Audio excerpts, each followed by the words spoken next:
Okay, I'm just going to give it a minute here to let some more people come in before we get started today.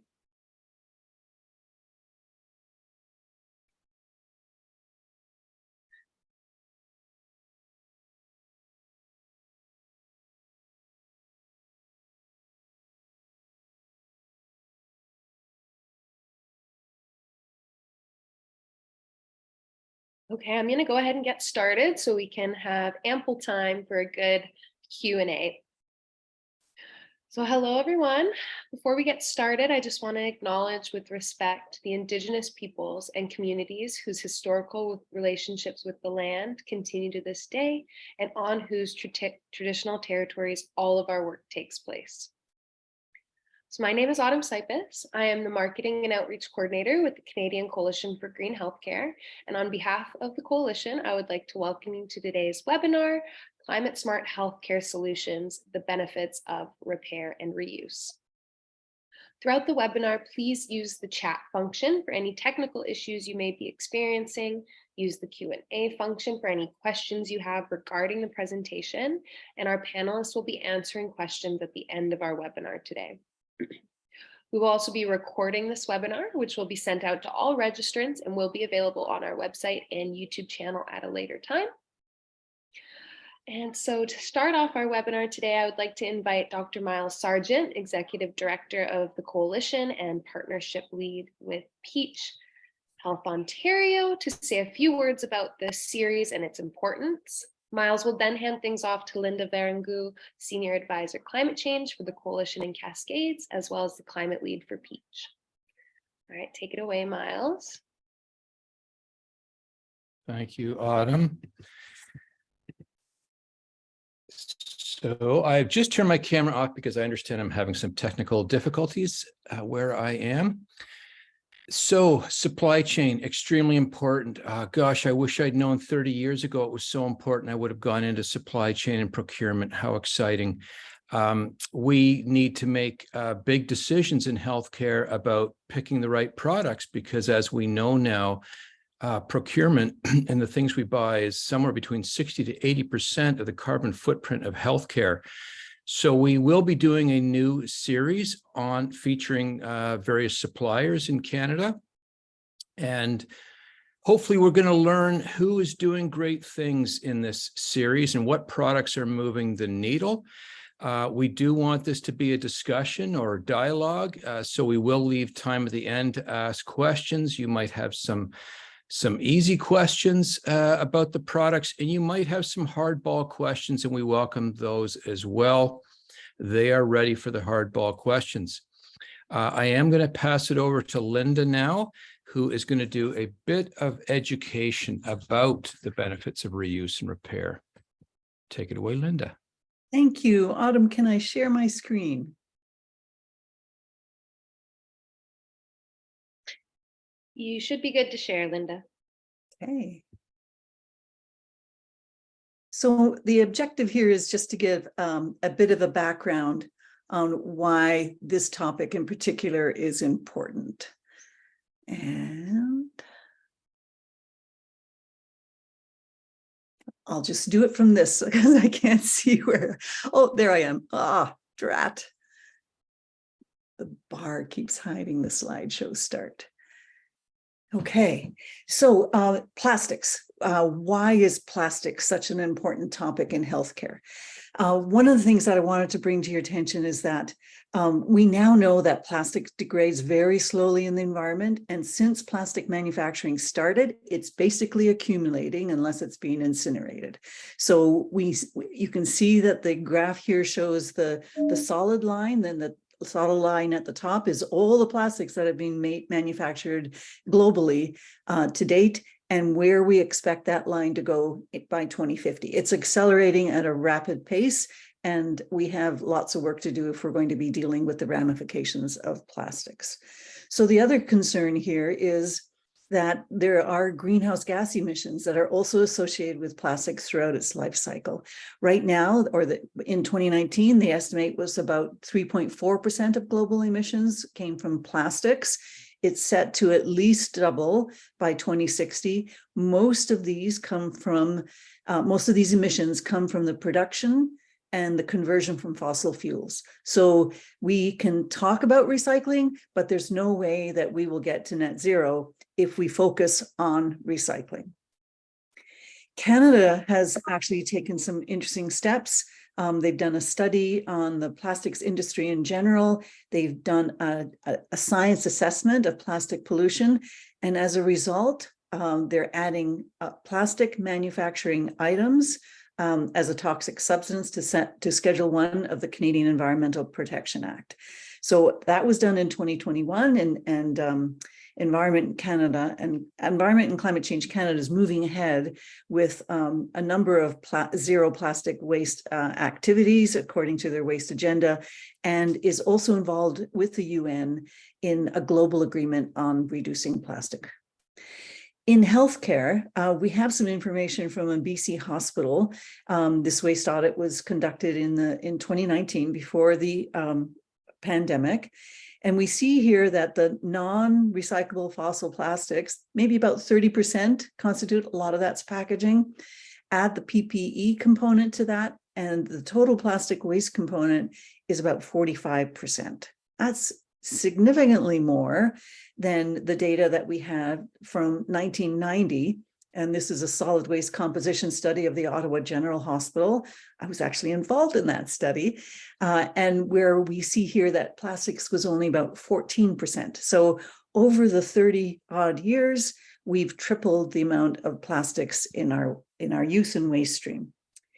Wanted to also point out that the carbon footprint of PPE items also figures prominently on the production of the PPE and the waste. I'm focusing on PPE because that's the data that we have available right now. Iwayne will, I'm sure, give us some more details on the mattresses.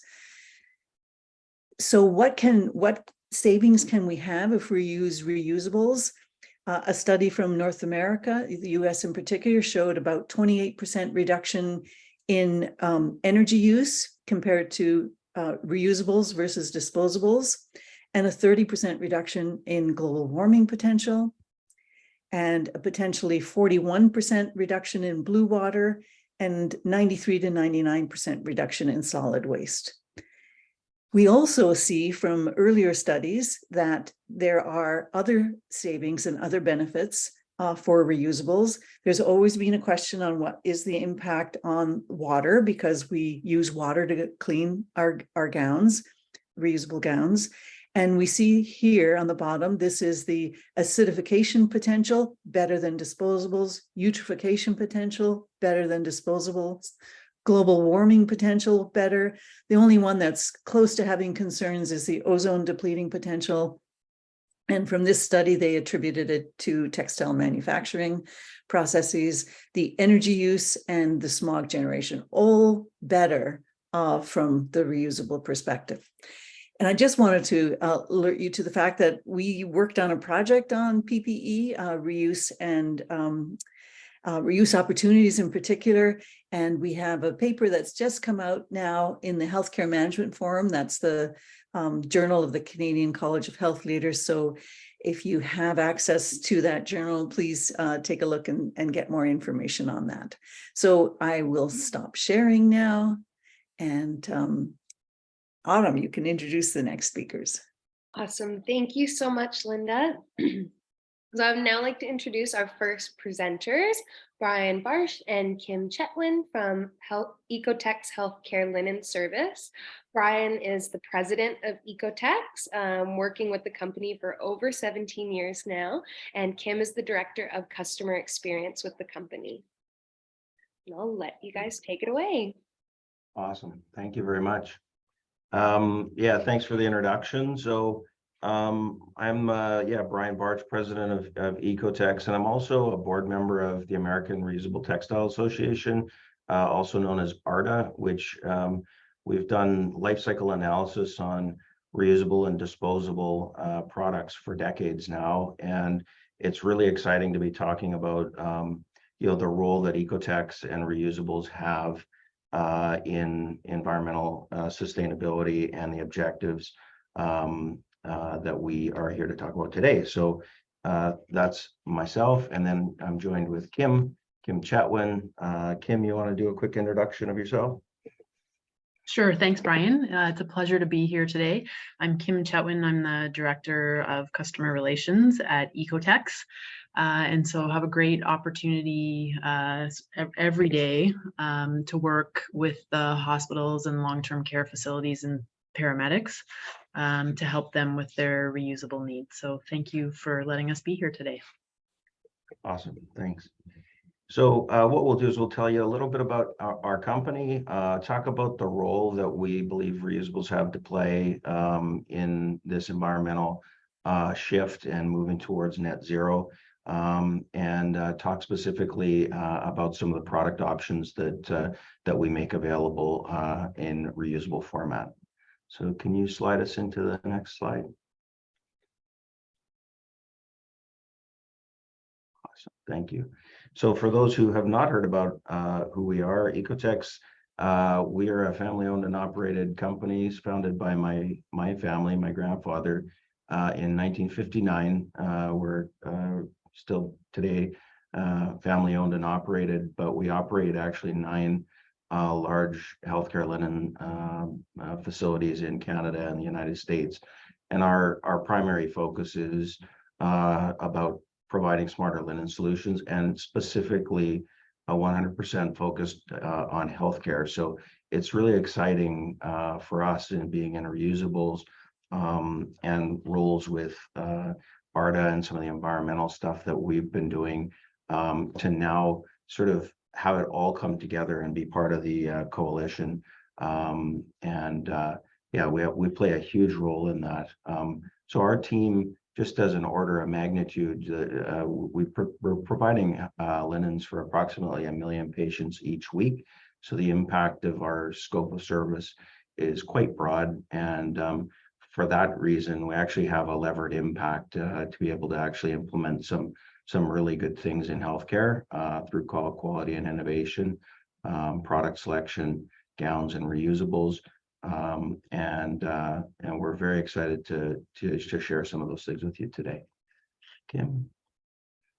So relevant to the conversation in and around environmental, there's a couple of things that I'll talk about.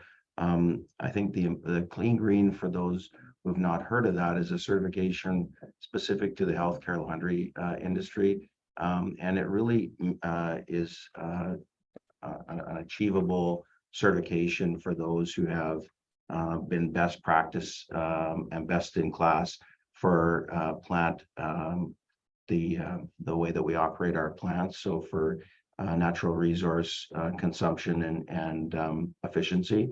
So we've dedicated a lot of effort, time, and money into retrofitting our plants, putting in some systems to reduce natural resource consumption, and I'll talk about that later.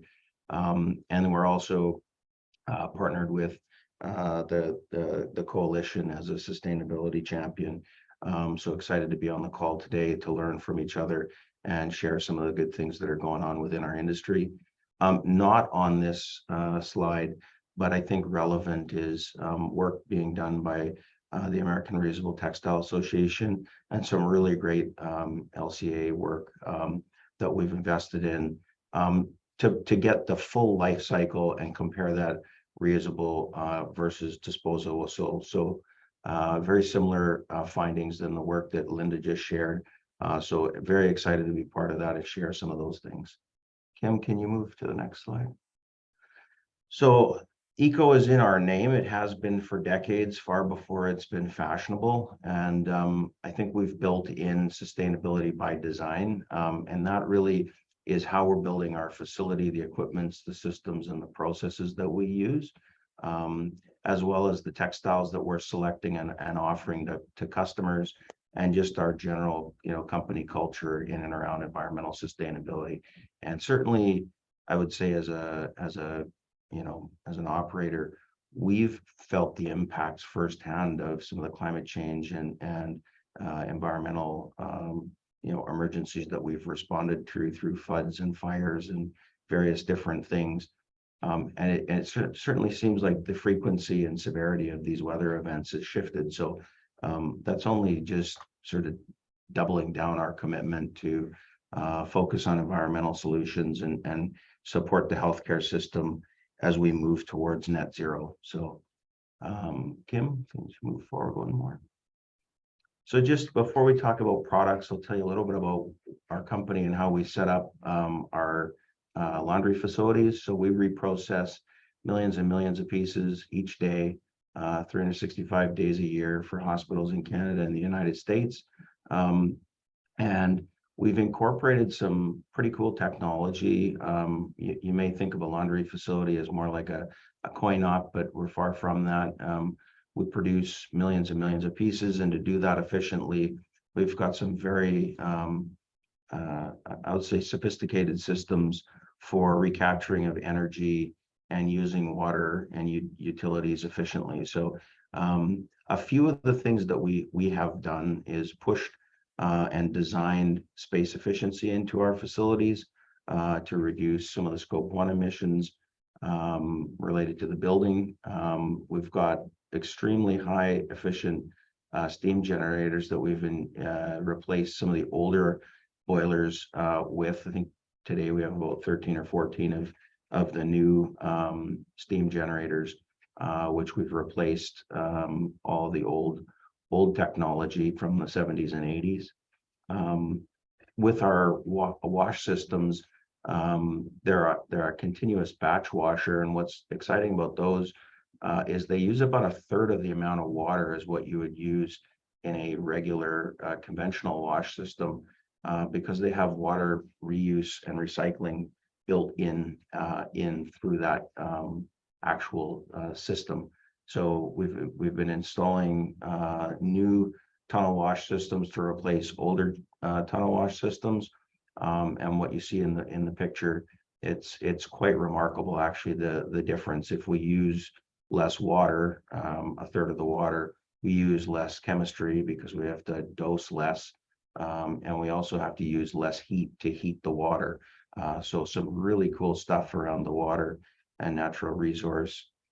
We've invested in heat recovery systems, heat exchangers, water tube and shell exchangers, boiler heat exchangers that take the exhaust temperature out of the boilers and put it into preheating water.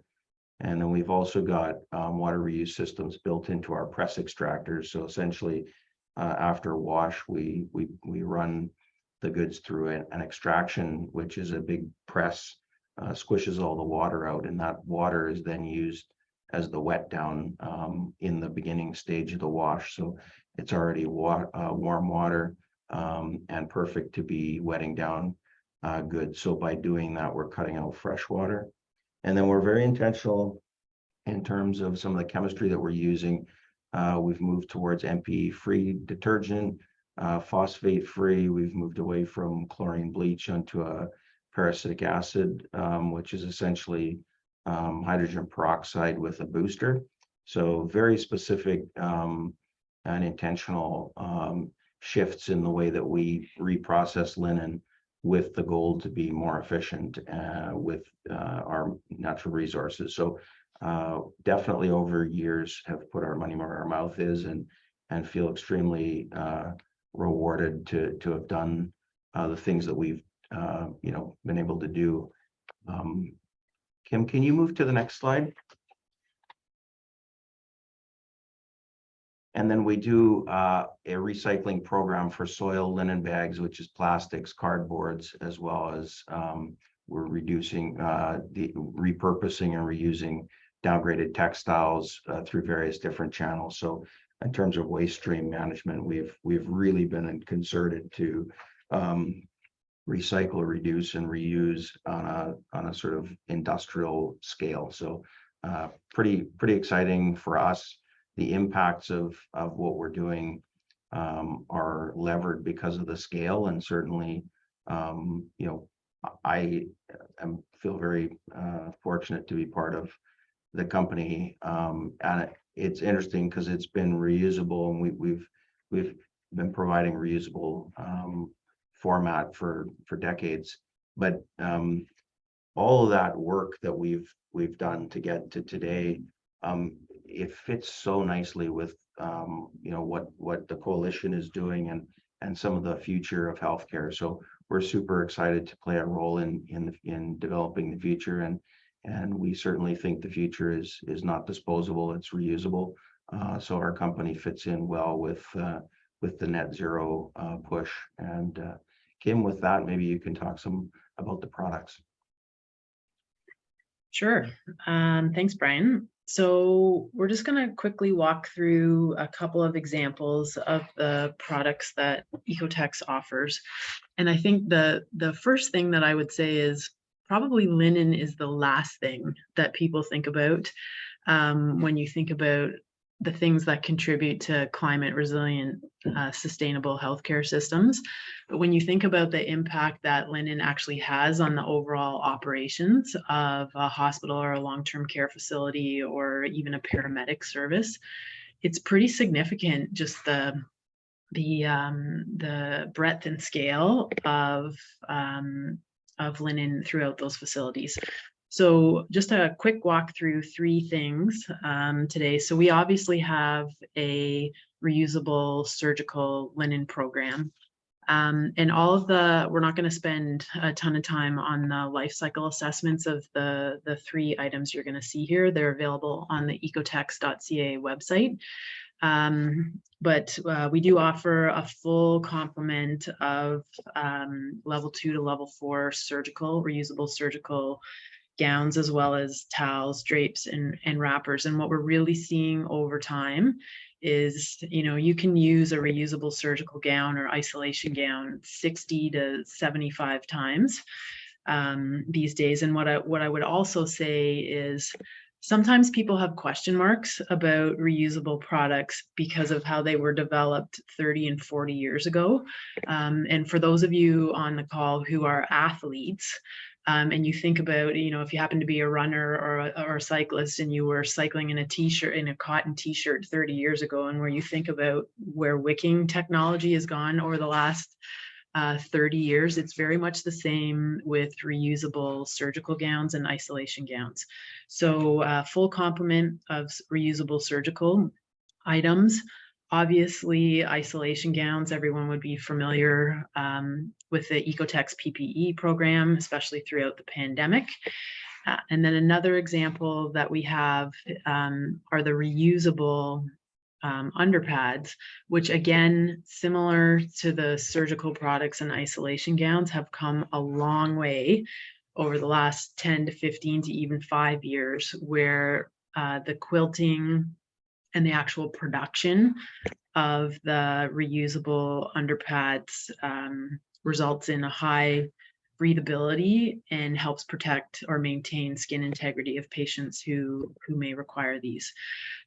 So these are just a handful of the products that are offered through EcoTex. If you take a look at the website, we offer almost 300 SKUs of reusable products. So would encourage you to have a look at the website and look forward to the Q&A session. Thank you.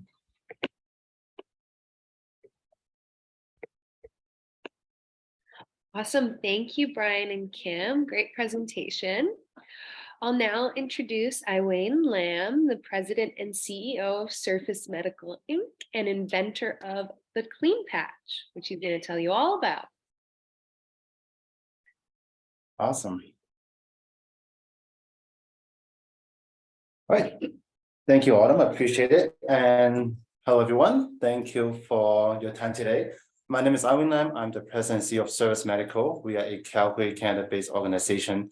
And I'm happy to have the opportunity today to tell everyone here a little bit about what we offer and how implementing something as simple as patient service repair can really help minimize landfill waste and create a more sustainable healthcare environment. So when I talk about patient support services, I'm referring to services that patients will come into contact with in all healthcare settings, whether it's hospital beds or stretchers in a acute care or long-term care hospital, to your exam treatment tables in the outpatient clinics, to your positioners or surgical pads in operating rooms, or even your rehab equipment, chiro tables. Really, I'm talking about patient support service in all verticals of healthcare. And it's important because, as you can imagine, those services are frequently in contact with patients and even staff. And the hospital services is ranked as one of the highest touch point services in the hospital. And they're commonly damaged. They get damaged all the time. There have been a few independent studies that have looked at the damage rate, and some have suggested even for bed and stretcher mattresses in the hospital, the damage rate is at least 30%. And we see this all over the world, not just Canada, not just US, but Europe and Australia and Asia as well. So damage is very common. And the reason why they're so common is because they're just the workhorse of any healthcare facility.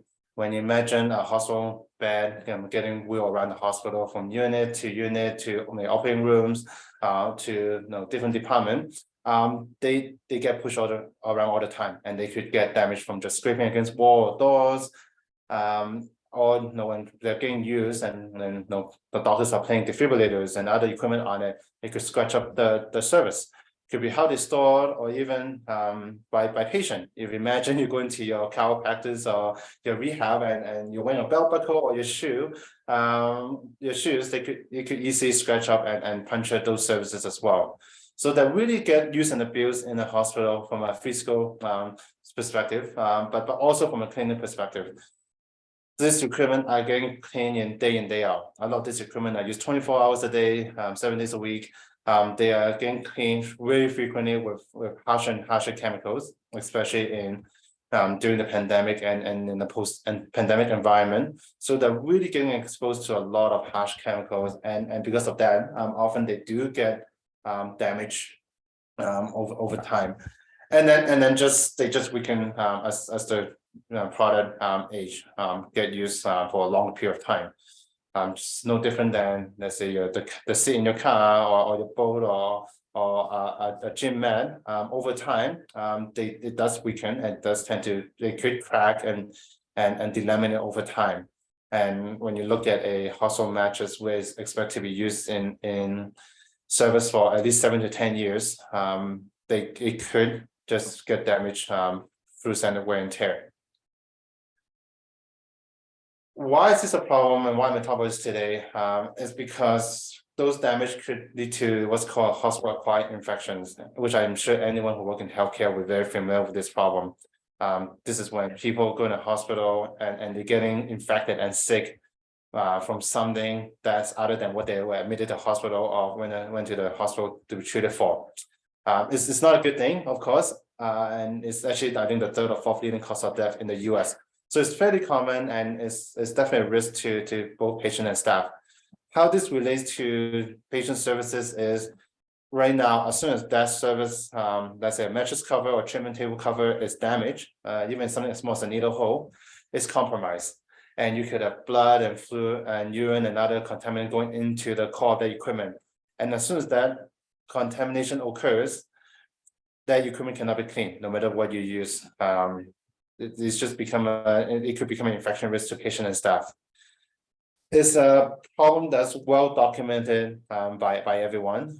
The US FDA have issued multiple safety communications on the infection risk of damage and mattress covers. The UK have issued similar medical device alert on this. The CDC recommends all services be inspected for damage and make sure they're intact before patient is used for patients. And there have been numerous studies that have linked outbreaks to damaged services. So it's a problem that's common. It's a problem that's important, and it's a problem that's been well aware by everyone. So the solution today to deal with this is just to replace it. Very simple. If you have a piece of equipment that's cut or torn or ripped and you can't clean it, you buy a new one and you replace it. Almost like a disposable unit, a disposable piece of equipment, which has a lot of disadvantage to that. Obviously, one is cost. Anyone who works in healthcare will appreciate that things are really expensive in healthcare, to say the least. something as small as gel positioners. It could be hundreds of dollars, up to thousands of, if not tens of thousands of dollars for hospital mattress, specialty mattress. So they're very expensive to replace. It takes a lot of work and people involved to replace a piece of equipment. If you want to replace a mattress, you don't just throw it away and get a new one in the same room. You got to remove that whole bed out of the service, bring it to maybe maintenance, dispose of the mattress cover after you clean it, inspect it, and then you order a new one, wait for a new one to arrive, put it back in service. It goes to a lot of different departments, a lot of different set of hands. It takes a lot of time. And the whole time this happens, that equipment is out of service. You can't use a mattress or bed without a mattress. So that equipment could be out of service from days to weeks, which is also a big problem for a lot of facilities, especially facilities or departments that have very high occupancy rate, as we saw during COVID, where the hospital were reporting the ICU bed occupancy rate daily or even hourly. And in most cases, when that equipment is not servicing a patient, you also translate to lost revenue for the hospital. So those are all big problem for hospital, but I think there's one problem that is very frequently overlooked or underappreciated with this, and that's the waste that it generates. At the moment, when you look at what happens to all those services that get replaced, whether it's a table pad, it's a mattress cover, it's a gel positioners, all those services, they cannot be repaired, they cannot be reused, they cannot be reprocessed. Most of them, if not all of them, go straight to the landfill. And that's a really wasteful practice. You can imagine just 20 mattresses in the landfill, the amount of waste, volumely, and that volumetrically amount of waste that is a very significant number. And when an average hospital has 300 to 500 beds, even here in Calgary, some hospitals are over 1,000 beds. And if the damage rate is 20–30%, that is a lot of mattresses being replaced. And we go beyond mattresses, you look at other services, patient support services.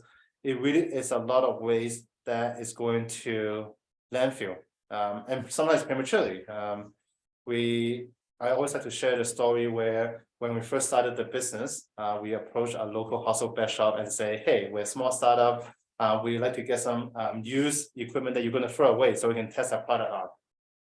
And one time they came out and they said, sure, take this. And they gave us a brand new hospital specialty mattress that's worth thousands of dollars. So we said, oh, of course we can't take this. We just want something that you don't need anymore so we can do some testing on.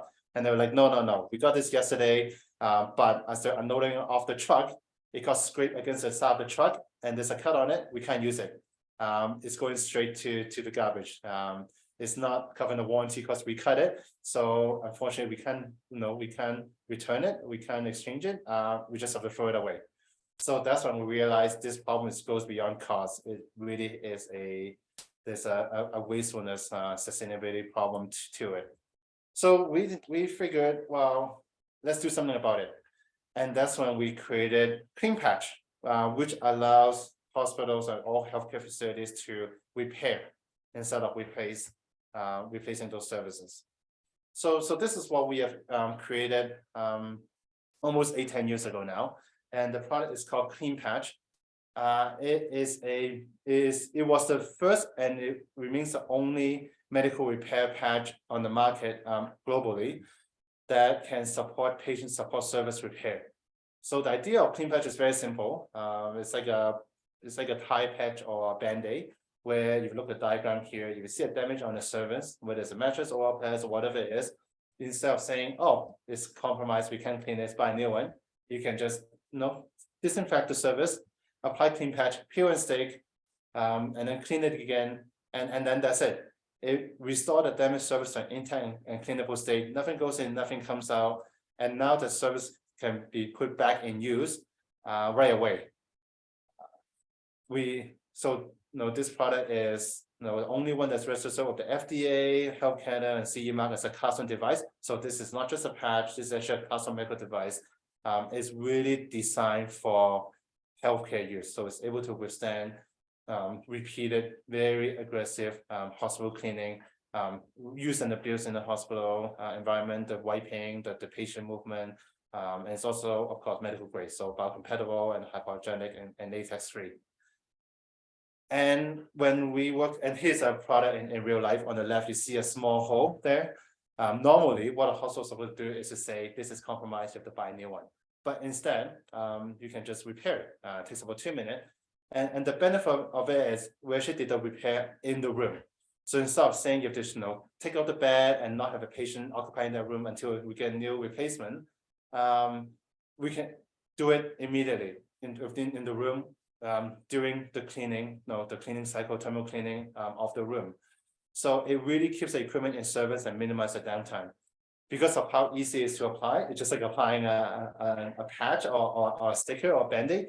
The training is minimal. So it can be used by all departments, from EVS, environmental services, to facility maintenance, to nursing, to even unit managers. Anyone can use it. And when you do this, you really are looking at on a cost perspective, because I think a lot of the time it's important to know that at the end of the day, it need to be affordable, not just environmental friendly.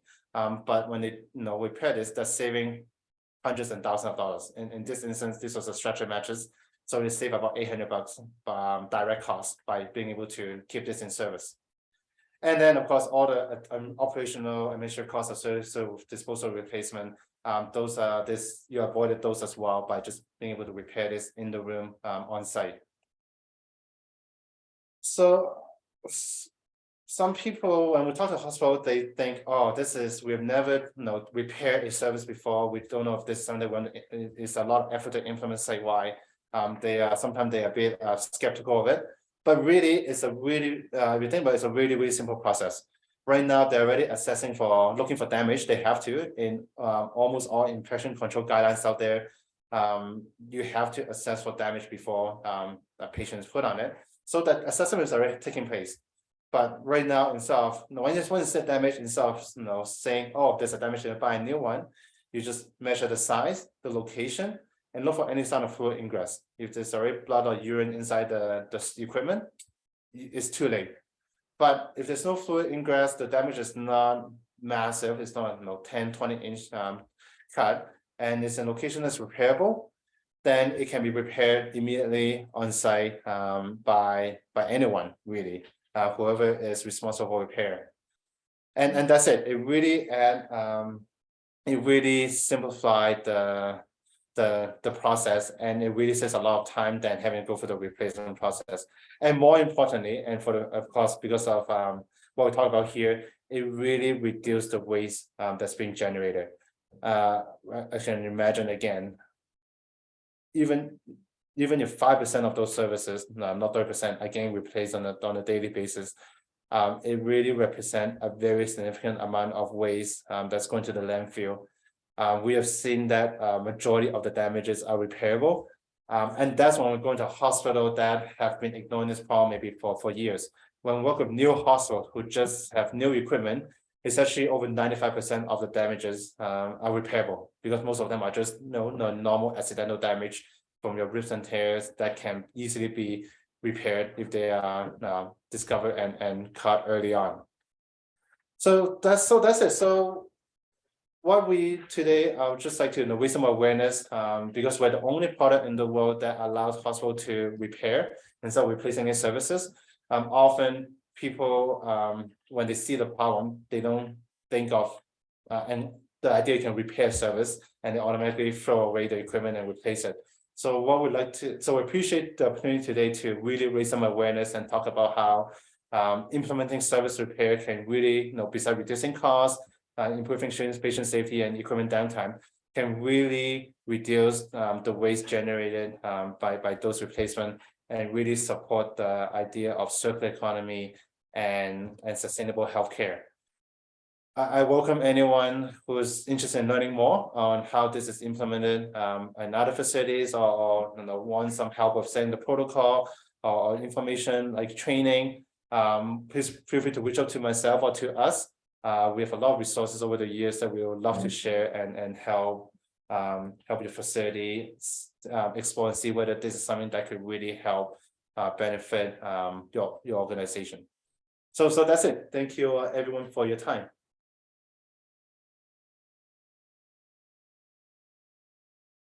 Awesome. Thank you, Eileen.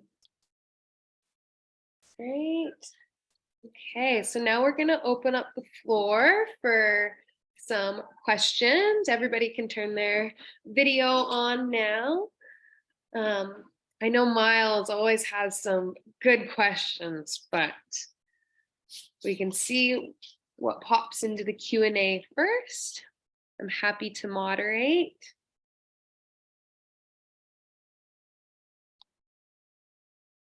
There is a question in the chat from Harry. And Harry asks, do the reductions in emissions include the emissions related to preparing the documents for reuse? And so, Harry, if I'm understanding your question correctly, I think you're referring to the labor that's required to ensure the reuse process is happening properly. If that's what your question is, I have never seen that in an LCA. Doesn't mean it can't happen. Generally, what happens in a life cycle analysis is that the researchers choose the methodology, and there's a number of LCA types that they would go through or accept as their tool. And so I've never seen it, but doesn't mean it wouldn't exist. But if you have more for that question, please share more.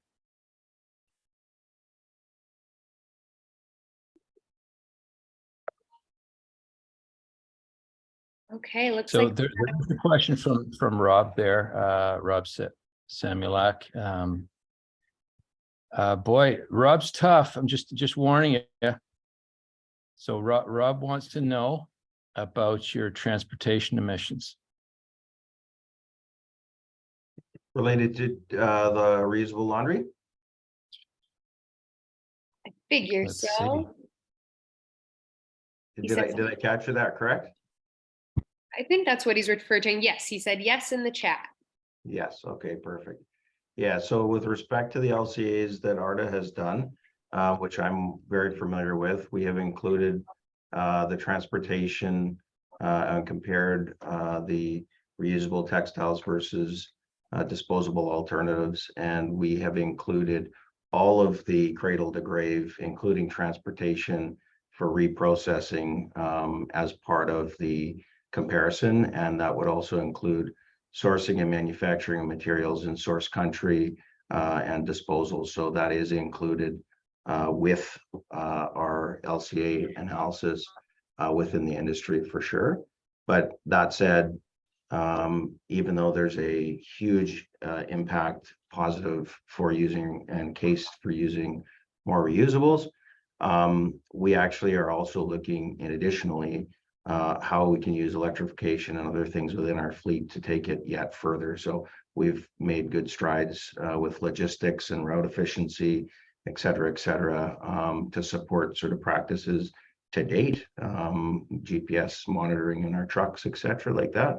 But I know, as we move towards net zero, there's more work to be done on logistics and transportation.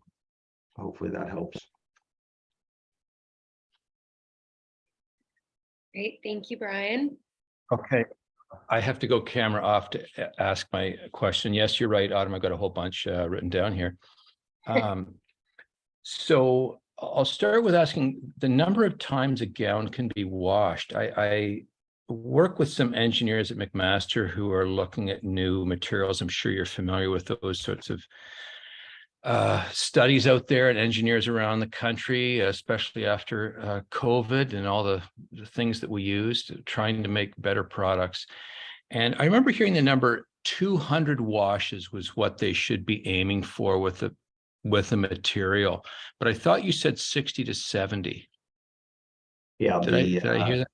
I think you're absolutely dead on. I think from a reusable product perspective, the life cycle of the product varies by item. So underpads versus gowns versus surgical is slightly different. So depending upon what life expectancy we see out of that product, we will, I guess, retire it, if you will, once it's no longer serviceable. So that the numbers that we cite are sort of real life current.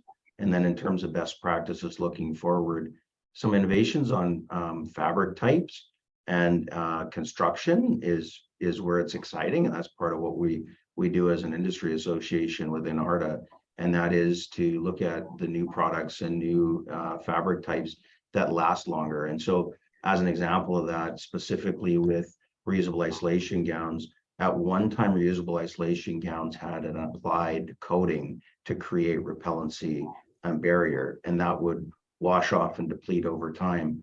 But anything that we've purchased as a company and implemented is actually moved towards a laminate fabric for gowns, and that laminate fabric doesn't degrade over time near as much, so we get a longer life and a better repellency. So some of those things are, you know, they look the same, but they're fundamentally different in terms of how they act and function. So as we get the reusable product to last longer, in some cases that means buying more expensive products, but if we can get them to last longer, that only furthers and improves the impact and you know, the environmental sustainability of the products, the reusable products. So definitely textile fabric construction and manufacturing, the different types of materials have changed so dramatically. Even I think Kim mentioned with respect to like underpads, at one time it was just a vinyl and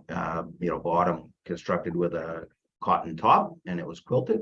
Now we've moved to a laminate membrane material, which lasts longer, lets breathability occur through patients, and the MVTR rating, which is moisture vapor transmission, is like it went from 0 in what I would say decade-old product to now very compatible, and in some cases even better than some of the disposable products that are available. So some of the technology in fabric construction, whether it be performance or life expectancy, those are things that we're very active in pushing forward and bringing innovation to the market. You've partially answered Lisa Hutchinson's question. I don't know if you saw that. With regard to washing, what are the fabrics made from? And are microfibers filtered out of the discharge? Yeah, that's a really good question. That's actually something that ARDA is doing a study on right now with microfiber, and very sensitive to that. With respect to the first part of the question, the fabrics have, if you would go back decades ago, just like the shirt I'm wearing, it's more of a polyester blended material, quick dry. We've moved from a cotton rich type of fabric to a more synthetic based one, which lasts longer, and then when we reprocess requires less drying, etc. So a lot of the fitted sheets and those materials would be more of a synthetic today than they would have been in the past, and that the performance and the durability are correlated to that, some of the longevity. So I would see a shift towards more synthetic and hybrid fabrics rather than, and laminate fabrics, rather than just the sort of the old cotton rich type. Okay, Harry is essentially my boss as chair of our board, so I encourage you to please take a look at his chat there about emissions.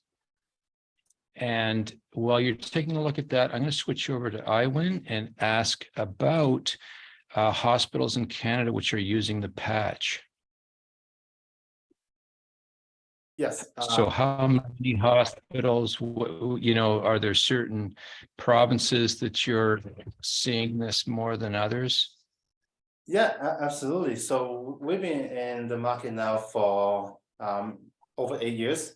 So we do sell to every province in Canada. We sell to the United States, as well as in 8 or 9 other countries, Australia and several European countries. So we have seen various degree of implementation of CleanPatch across Canada, at the very least, and we're actually able to drive some policy change. So if you look at the Alberta Health Service policy around mattress maintenance, or Public Health Ontario policy around mattress maintenance, it now specifically say, look for damage, of course, but you can now repair or replace. And we've done, and we have also communicated with Joint Commission to get the feedback on it in the state and the CDC. So we have spent a lot of effort, not just educating the users of our stakeholders in hospital, but also driving policy change across major health systems.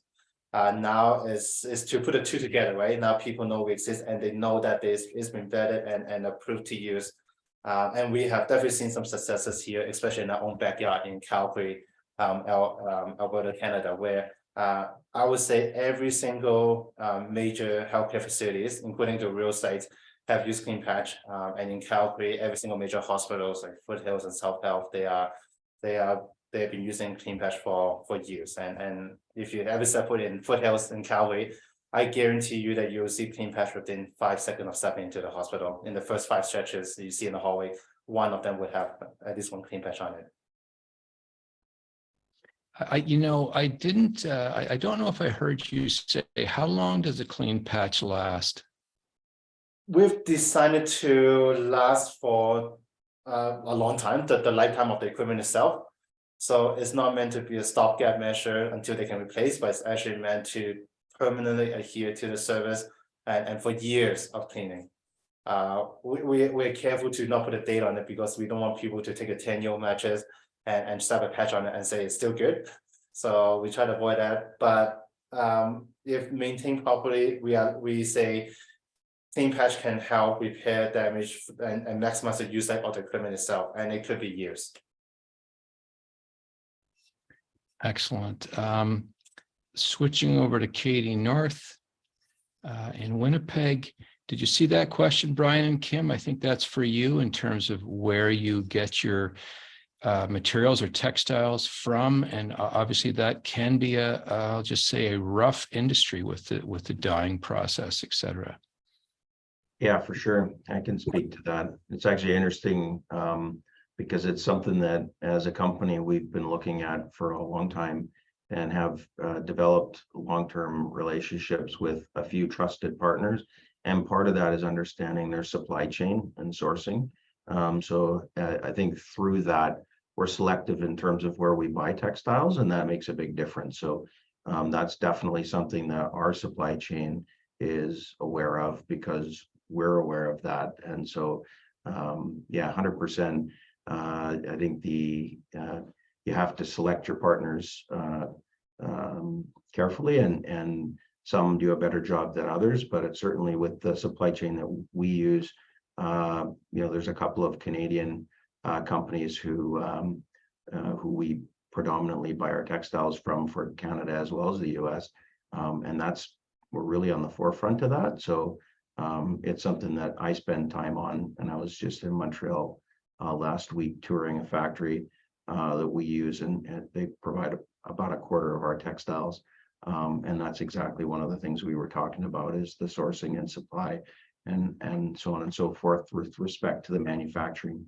Generally, they're made overseas. There are some mills that produce textiles in North America, but there are few and far between. So generally, those products are manufactured overseas and then imported. So, but yeah, definitely that's a part of our supply chain visibility as a company. Okay, I think Autumn's dog has a question. Oh, yeah. It says So Mama I would. I just want to point to Rob had a Sorry, question. Sorry, Miles. I just wanted to say, Rob had a question in the Q&A before you continue on with your questions, Miles. This is another one for EcoTex. Rob is asking, sometimes isolation gowns get knots that can't get undone. How do you treat that? What happens when someone takes scissors and just goes for it? And then he also wants to know how high-tech laminates are getting disposed of at the end of life. Yeah, I can take the second one, but Kim, why don't you start with the first one? The first one with the knots. Yeah, so I'm based out of the largest plant that EcoTex has in Mississauga. And we tackle that challenge sort of in twofold. Obviously, we very much support the hospitals and healthcare facilities with education on donning and doffing and proper care. But then here at the plant, we also have 3 things that are done to support making sure that there aren't knots when the isolation gowns are reprocessed and they go back out to the healthcare providers. So the first thing that happens is that there's a quality check on the soil side. So if people see that there are actually knots in them as things are going up the soil rail, they'll address them there. They go through and they get washed and they come out on the clean side. And we have QA people at each bagging station who look for knots and undo them before the bags of isolation gowns go back out to customers. And then there's a final check before the actual linen carts get on the trucks. So whether it's an isolation gown or a patient gown, we have very clear systems and processes in place in combination with education programs in the facilities to make sure that we're addressing those. And then if somebody ends up cutting the ties, that particular gown gets retired. Okay. Autumn, I want to jump back over to Iwan. We haven't asked him a lot of questions. We've got something in the chat there that's from me. And while you're looking at that, thinking about that, please take a look at Rob's last webinar chat about Show Us Your Bins media campaign, if you want to take a look at that. So where are the patches made? Yeah, so they are made in Canada, Ottawa, Ontario, Canada, and the material are sourced from the US and the UK. Okay. Linda. Just had a follow-up question. Do you have a life cycle analysis on the product and the use of that product? We do not. Actually, that's something that we are looking for partners to work with. We have done some case studies with hospitals on the outcome of implementing in terms of cost savings and then time saving, but we haven't done a complete life cycle analysis. Love to do one. Love to work with a local facility to do one. Sure. I think it's probably obvious that you're going to save money. I mean, instead of buying a new mattress. But yeah, so it just, yeah, putting it into the context that other healthcare products are looked at would be a good thing to do. Yeah, I think the sustainability part is where we want to look for some partners to work with.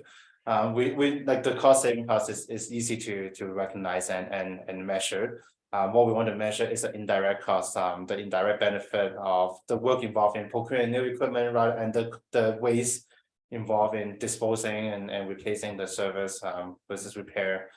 We've been looking for partners, hopefully in North America. We're working with one in Germany right now, but hopefully we can find some in North America to do a proper analysis on the sustainability benefit of implementing service repair and the amount of waste and emission it can reduce by not having to dispose of those services by repairing them. So if anyone have any referrals, we'd love to talk to them. So just maybe if you could clarify. Linda, Oh, sorry. Sorry, Linda, it's almost, I was just going to say, it's almost 2 o'clock, or sorry, 1 o'clock your time. It's almost 1 o'clock. So if anyone needs to jump off, please do. Don't feel like you're being rude. Can our guests stay on for a few more minutes to answer any additional questions? Yeah, sure. Yeah, okay. Sorry to interrupt, Linda, go ahead. Yeah, I was just wondering if you could clarify your expectation of a partner. Like, would they have to contribute funds? Would they have to make data available? Like, what would you look for in a partner to do that LCA? Absolutely. So the study is very simple. We will supply the product and we supply our expertise and the protocol and whatnot. We're just looking for a host partner who are able to share the data with us and show that once we provide the training to all the relevant staff on how to repair, assess damage and repair, then over a period of time, let's say 6 months, we track how many services we're being able to repair and divert from landfill versus replacement. And then we work with that hospital to understand what is the process to dispose of those mattresses or service normally, and calculate the waste reduction and the cost savings associated, and then even some time involved in doing that. So we'll provide the material, and we're just looking for data for us to put that into a quantifiable report that would demonstrate that the impact beyond just the dollar sign. Excellent. And what I've noticed is that you have a technology to repair something. EcoTex has a product to actually prevent abuse of a mattress surface. So there's kind of a synergy here on the two types of products. And I think that's something else that we should be looking at, where different products have some synergies. And so I just thought I'd bring that up. Thanks. And Absolutely. that's probably why Autumn put them together today, possibly. Anyway, so one more question, the Q&A. How has PFAS legislation and plans for additional legislation affected your process and portfolio? I suppose that might apply to both companies here. Yeah, and I can take a quick pass at that first. PFAS is certainly something that's getting a lot of attention right now. And as I mentioned, for applied water repellency products, such as the old isolation gowns, that was certainly used in that process, but with the laminate types, we're moving away from that. So our industry association has been working quite proactively on that topic to reduce that within all the source textiles at which we procure. So that will be standards within the industry. You will see that come out of the reusable textiles through TRSA and ARTA. So definitely something that we're well aware of, and working actually in the US. We're working with the US regulators on that particular topic at the moment. When would you expect that standardization to come out? When it becomes legislation is beyond me. The conversations are currently happening right now between industry and regulators, and certainly I think that will come out over the next year or two, where you see a lot more of a solid stance around that. That would be my assumption. It's at state and federal US level, having conversations at the moment. So again, going back to— Do you have any comment there? Yeah, go ahead.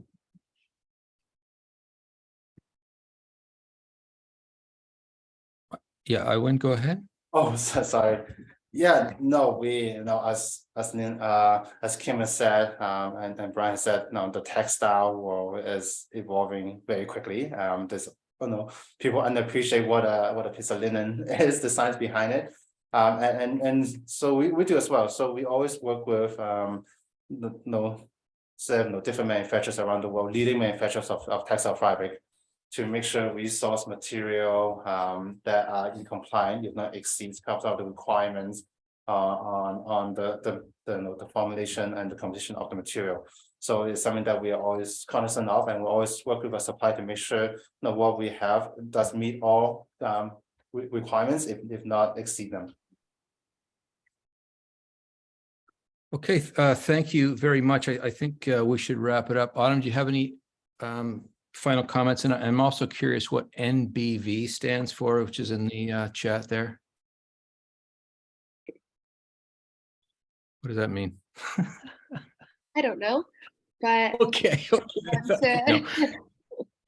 just want to extend a thank you to our presenters today for being a part of this. I think, we're all doing some really important work, and industry is a big part of our lives and a big part of healthcare. So having more companies that are taking accountability and being innovators in the industry is really important. And I'm happy that we can bring it together and share this knowledge and have these conversations with the green healthcare community. So thank you guys for being here with us today. Thank you so much. Is there any— Everyone, nice. Yeah, it just as in closing, some of the LCA work, Linda, that we've done as an industry association may fit in with some of the work that you're currently doing, and I'll send some information to you. And if you want to distribute any of that to your broader group, feel free. But there's really some good work on the reusable side that we can share. There really is, and I've seen some of that, but happy to receive whatever you can share. And just so that people know, LCAs, I mean, they're being put into journals on a regular basis, and they're all going to differ based on what their process is and where their starting point is and where they're located. But I think the general information here is reusables are definitely better than disposables. Well said. Thanks so All much. right. Have a good day, everybody. Thank you. Take care. Thank you very much. Thank you for everyone attending. Take care. Bye.